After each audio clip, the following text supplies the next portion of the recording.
Hi, I am Edward Elric, and I'm here to alchemy some shit up. Especially when it comes to stones and cobblestones. Have you ever realized how useful cobblestones can be when fighting giant mutant lizard stone thingies? They are actually very helpful.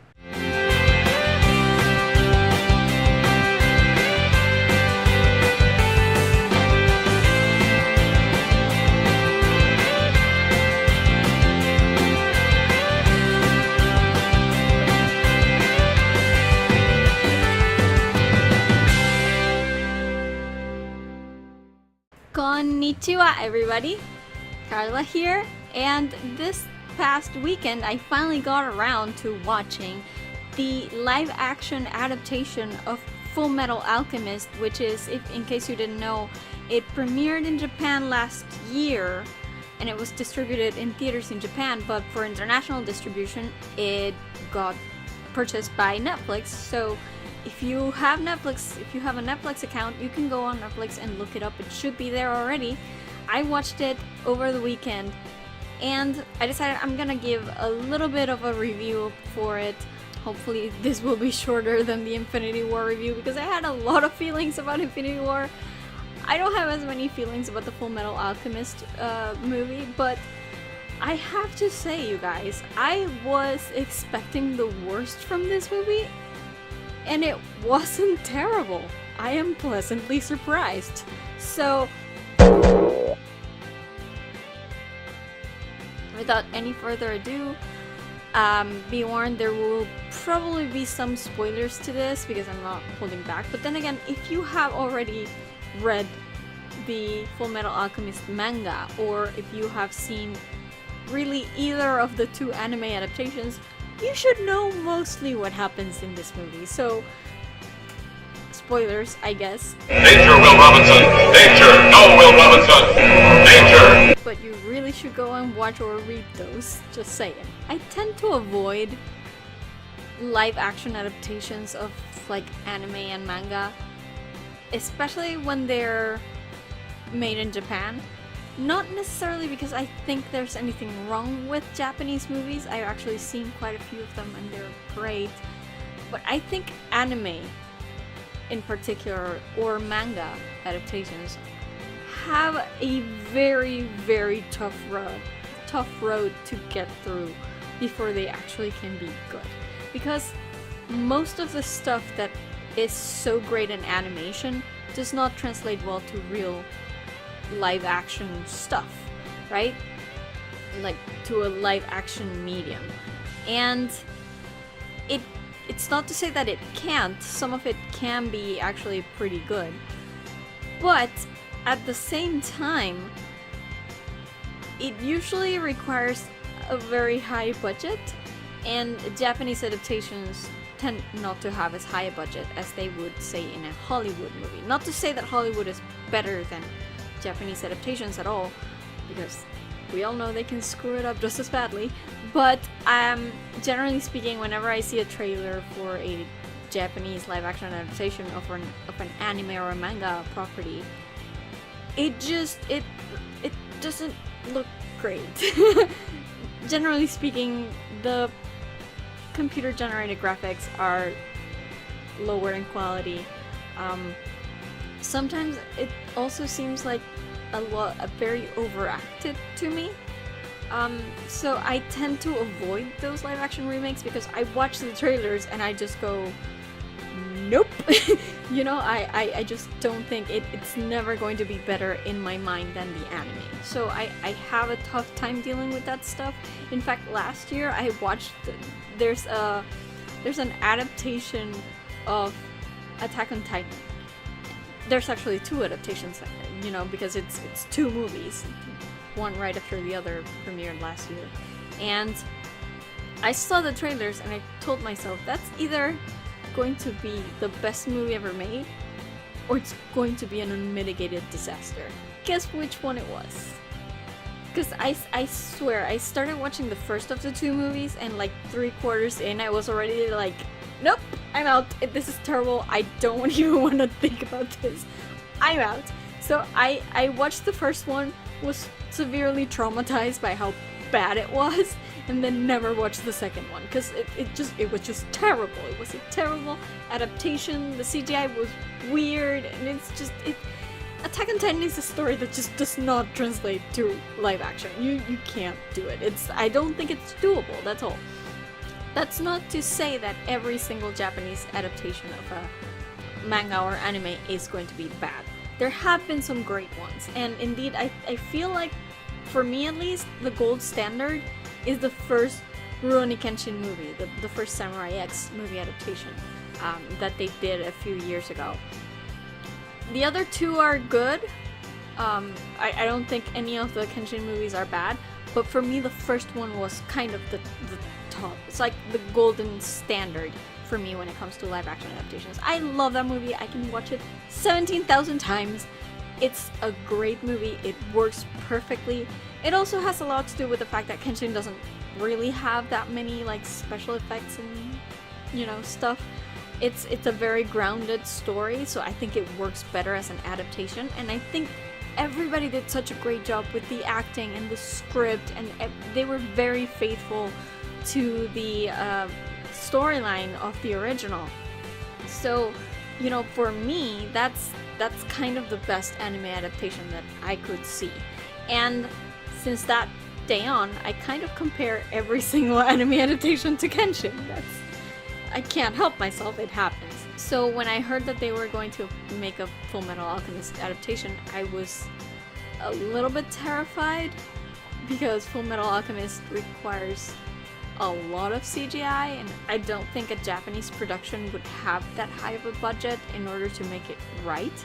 That said, it was a Warner Brothers Japan production, so out of all the studios that they had involved in this, at least it was one that had, you know, good financial backing, and they probably had the most money in Japan that you could have to make a movie like this, right? So I looked at the trailers, and that looked fine to me. A lot of fighting, the CGI looked really good.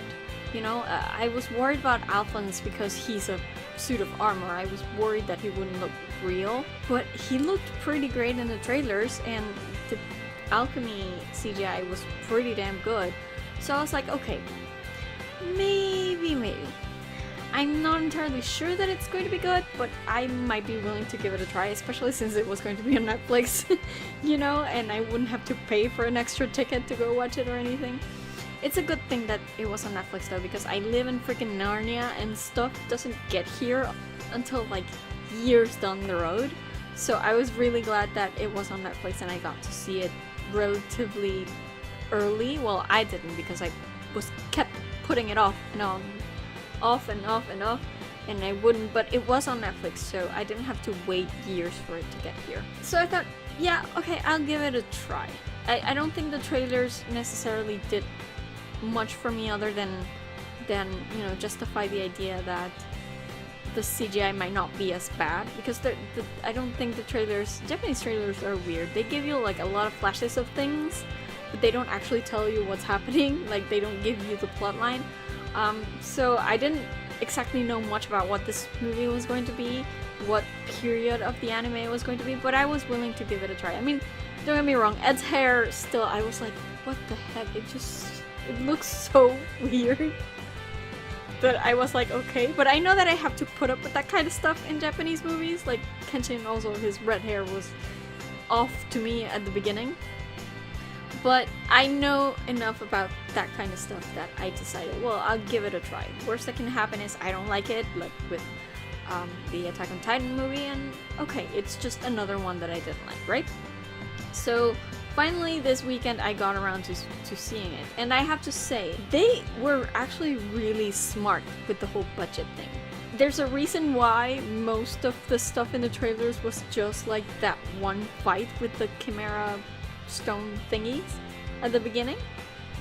And it's because that's kind of the only major fight. I mean, there's another one at the end, but those are the only two, and they weren't going to use the one at the end. So like, now that I've seen the movie in retrospect, it actually like makes a lot of sense that of course they showed you a lot about that scene, a lot from that scene. Also because it was a good scene. It was like I said, the CGI looked pretty darn good. Alphonse looks like a real suit of armor that's animated. He doesn't look out of place. I know my brother was concerned that he looked a little bit like CGI-ish, but I didn't get that feeling at any point, really. He looked like someone was walking around in a suit of armor to me. And he looked exactly like he's supposed to look from the anime and the manga. So yeah, I was happy. And you know, the thing with FULLMETAL ALCHEMIST is that it's not my favorite anime of all time. That's probably Evangelion will always be.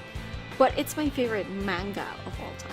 I think Hiro Murakawa is a freaking genius. She set up so many things at the beginning of the manga that don't pay off until the end of the manga. And it just freaking blows my mind. I think she's incredible. And being a science nerd like I am, I appreciate the whole alchemy thing, even though it's, you know, fantastical and stuff, but it has a basis in science, and it makes me feel good that you can have heroes that are nerds, science nerds, and they actually, you know, get things done in the end, and it's actually really fun. So I had very high expectations of this adaptation, not just in the visual parts of it, but also in the storyline.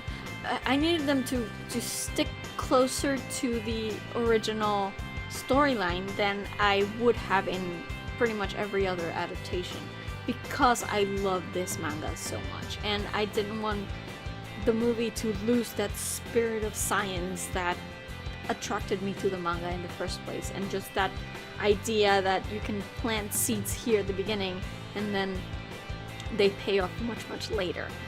And it honestly, it did not disappoint. Not really. I mean, it's not my favorite movie ever made. I think that's still Kenshin.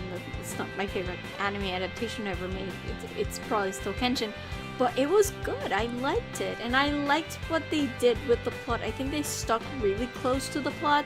There were a few moments here and there that I was like, no, that wasn't like in the show. You know, the whole Gracia being pregnant thing, and Marco dying so early, and Tucker coming back. There were a few things that they split, and especially like the entire climax. I actually had to go and look up who Hulkro was, because I'd totally forgotten about him. I had no idea who. Like, I told myself when I saw him, oh, that's one of the generals, like one of the important people, the ranking people in the military.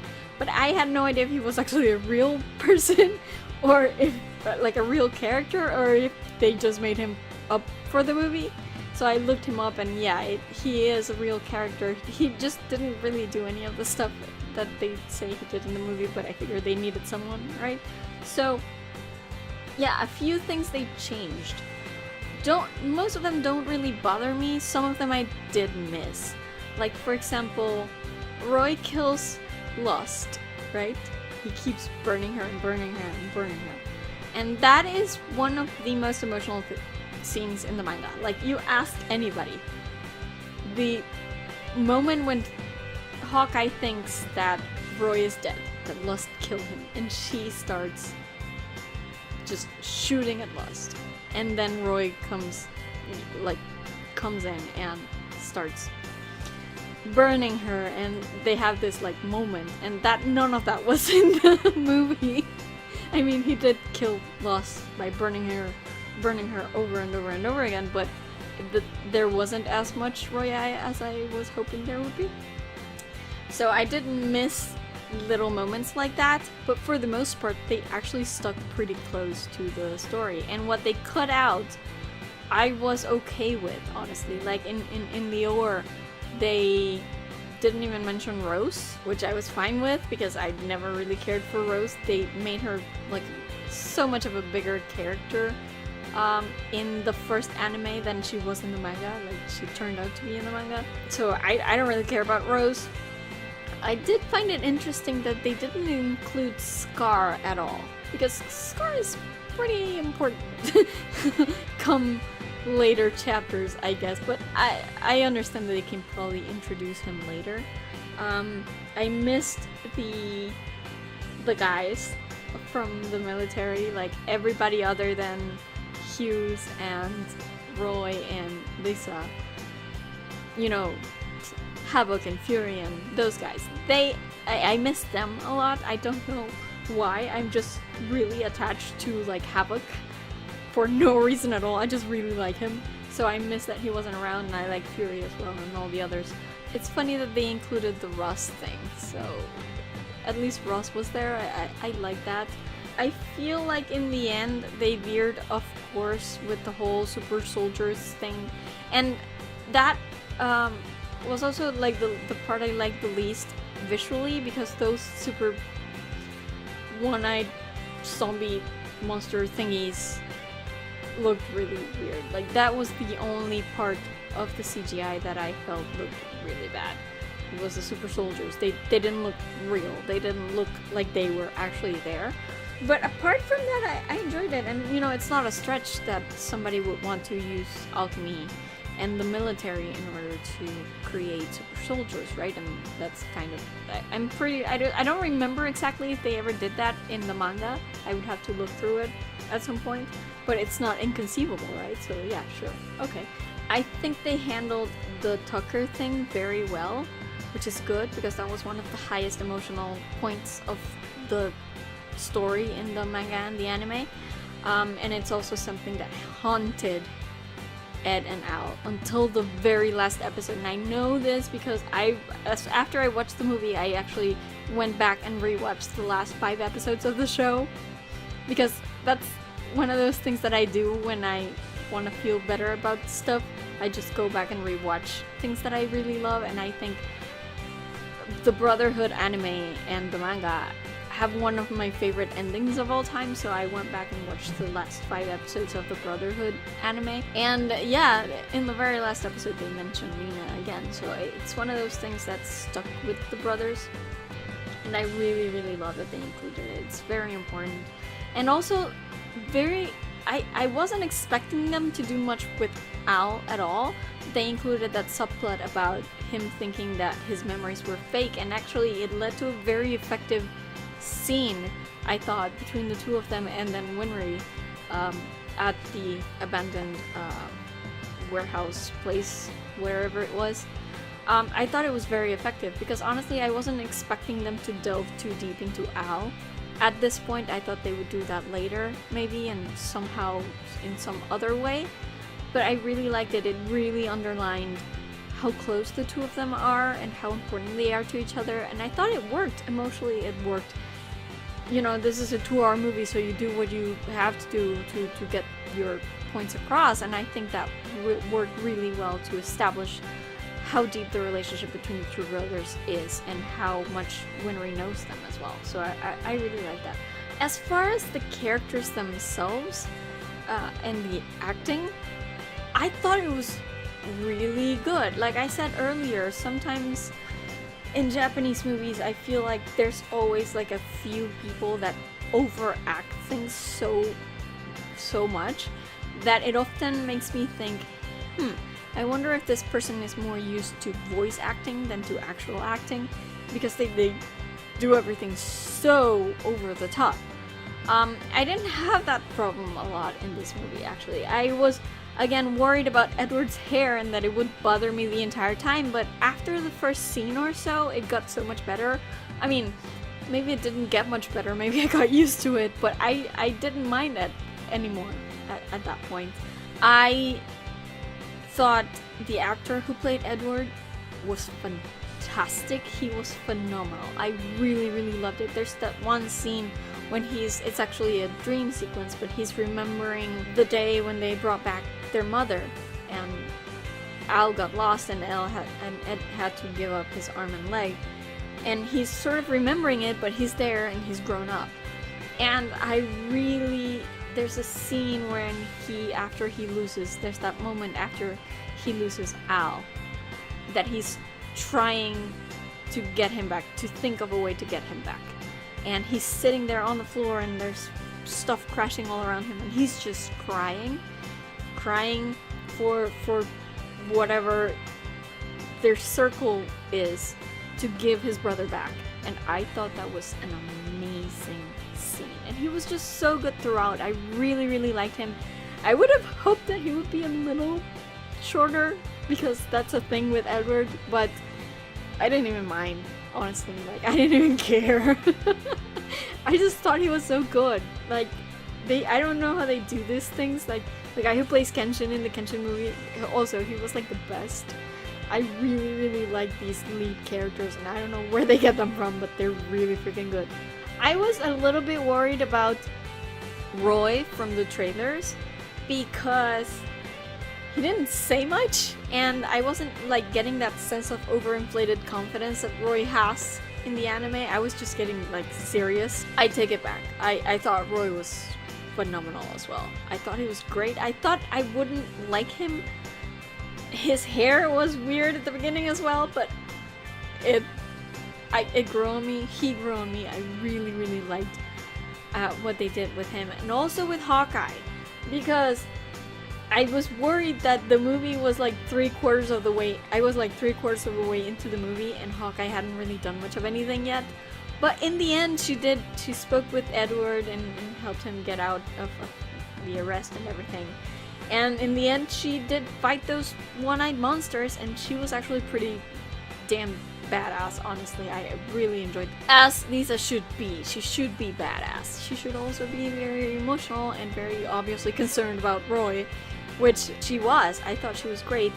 My favorite was, of course, the guy who played Hughes, because Hughes is my favorite character in the Fullmetal Alchemist manga and anime. I love him so much, like, you have no idea.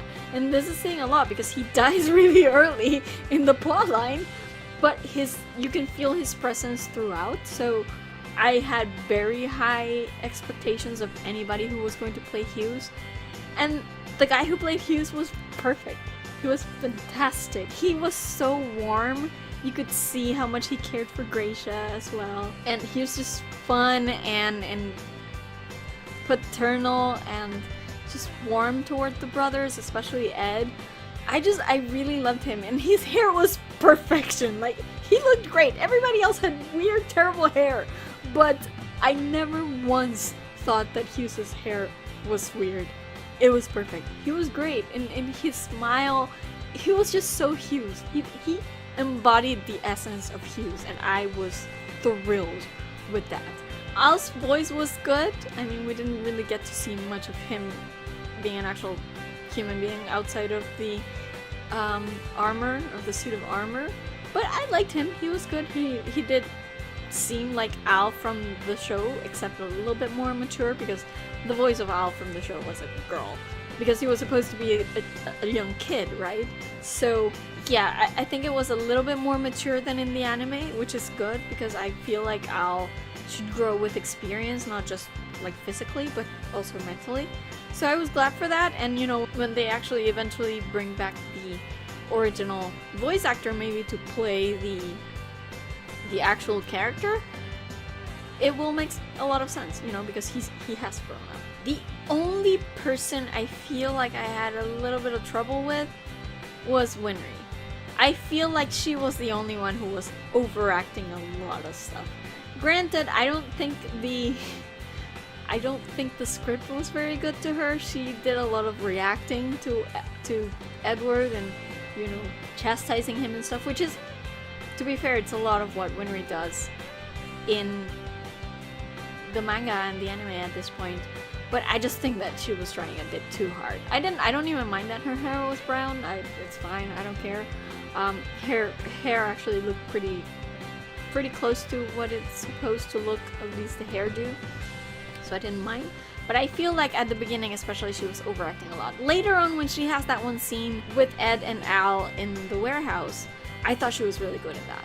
So I don't think necessarily it's that she can't act. I think it's more that, you know, she wasn't giving enough, and she had to like really seem like she was having these emotions that didn't really fit with the rest of the scenes that she was in. So that would be like my only complaint as far as acting goes, but everybody else I really loved. I thought they were really great. And that's a good thing though, because I definitely think that they're setting this up for a sequel.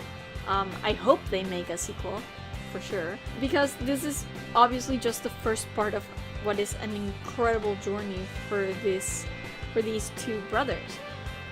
And what I liked a lot also is that they do seem to have set a few things up that are going to come to fruition way later. Like Arakawa herself did in the manga. Like, for example, you can see the moment Hughes realizes everything. And that's one of the main reasons why I liked Hughes in the anime, because he figured everything out. He was literally just looking at a map and he figured everything out. And he's not even an alchemist.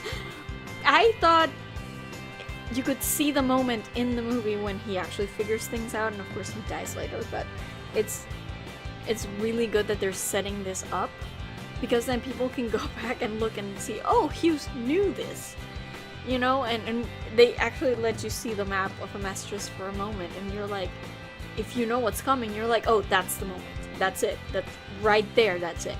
So I really do hope that they have sequels, that they make sequels, so that this pays off later on. Also, the homunculi, I like them. Lust obviously was at this point the one that was sort of in the lead. I liked her. She was properly beautiful and, you know, seductive and stuff. Her voice was great. I do think the tattoo was a little bit too high, like it should be lower, you know, that's kind of the point, she's Lust. But other than that, I really liked her.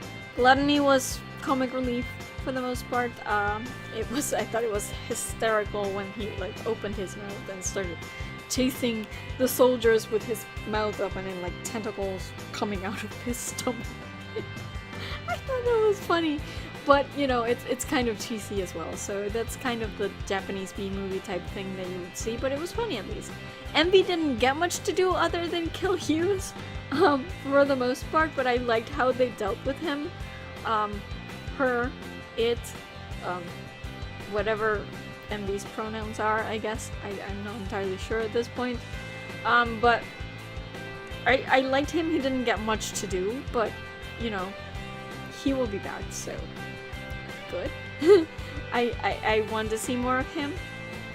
And I think that they set it up very well in terms, because there was that one point where they realized that Halcrow had let Tucker out of jail, and Envy says something like, oh, do you think it's that other guy? And I thought, wait, are they bringing it Wrath this early? Like, are they actually doing this?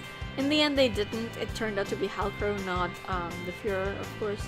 So, but I like that they sort of planted the seed in there. Like, they have people high up in military ranks, and they're gonna use them. So I really like that. Tucker, the scene where he kidnaps Winry kind of annoyed me, because I hate it when they kidnap Winry. I hate it when they kidnap a girl to use as bait. I hate that. But, you know, he knew the brothers, he knew Winry, he probably figured that was the best way to get them there, so I guess it made sense. But I like that they brought him back, because I didn't really think much of him past his one arc in the anime, but it's good that he had a bit more use this time around, so I don't mind terribly. Overall, I quite liked this movie. I liked it a lot more than I thought I would. I really enjoyed it. It's weird. I feel weird because I was so sure that it was going to be terrible, but it's not. It's actually quite good. Like I said before, it doesn't get to like Kenshin levels of awesome, but it's pretty good, and I'm actually looking forward to them making a sequel. I don't actually know if they have greenlit one, but I hope they have, because now I really want to see where this goes, and I want to see Scar, and I want to see what happens between Ed and Winry. They had a little bit of a few like moments here and there, but not that badly. Like, they haven't gone to a point where it's like obvious that they're gonna be a thing.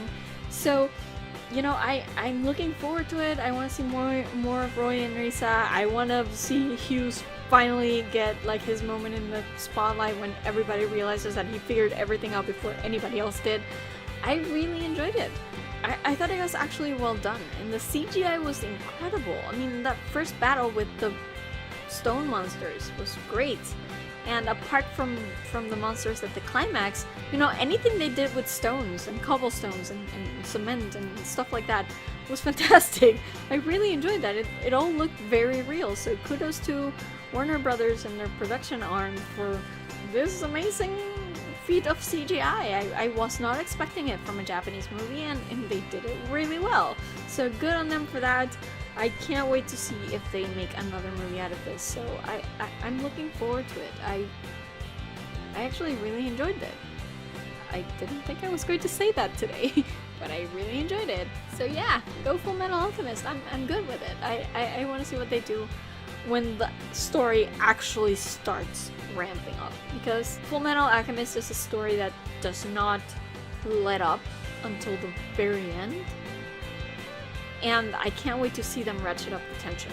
So yeah, I'm looking forward to it. I hope it's been greenlit. I didn't actually check, but I hope it is.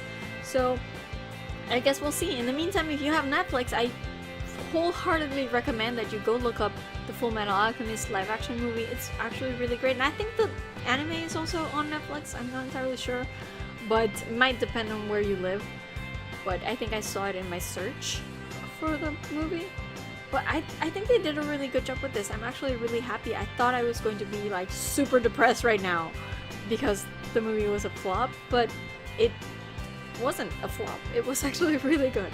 I'm the person who's the most surprised about this, but I really like it, and I can't wait to see a sequel, hopefully. I mean, they made 2 movies for Attack on Titan, and that was a travesty. They surely can make another one for FULLMETAL ALCHEMIST. I'll take it, definitely. We'll see. That's it for my review today. If you have any ideas for other topics that you'd like me to see in the future, if there are like any movies or any shows that you want me to check out and maybe do a review or something, let me know. I will take any geeky topics as long as there's, you know, related to TV or books or movies or stuff like that. If it's anything that I have any knowledge about, I'll be sure to make a note of it and maybe make a video about it in the future. So please go into the comments and let me know if there are any topics that you'd like me to touch upon. If you like this video, give me a thumbs up. If you like my stuff, subscribe to my channel. I'm always happy to see people watching and sharing and liking and subscribing. It really does help me a lot with those pesky YouTube algorithms, so keep on doing that. In the meantime, you can find me on social media. I am on Twitter and Instagram at girlsareweird with underscores between the words, and I am on Tumblr at girlsareweird with hyphens between the words. You can find a Facebook page for this vlog at facebook.com/FreakingNarnia.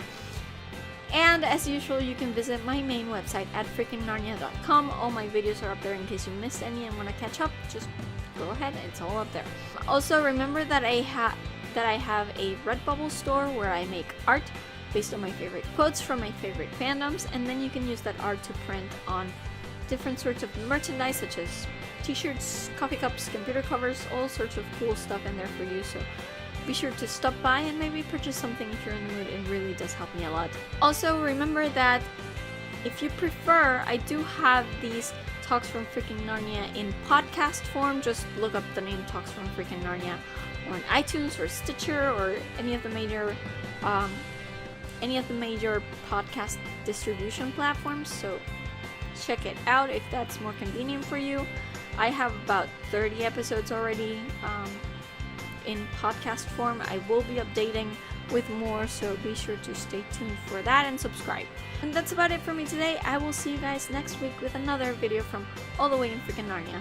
Edward says bye!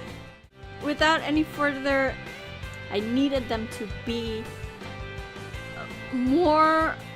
He just didn't do any of the stuff here that in the movie.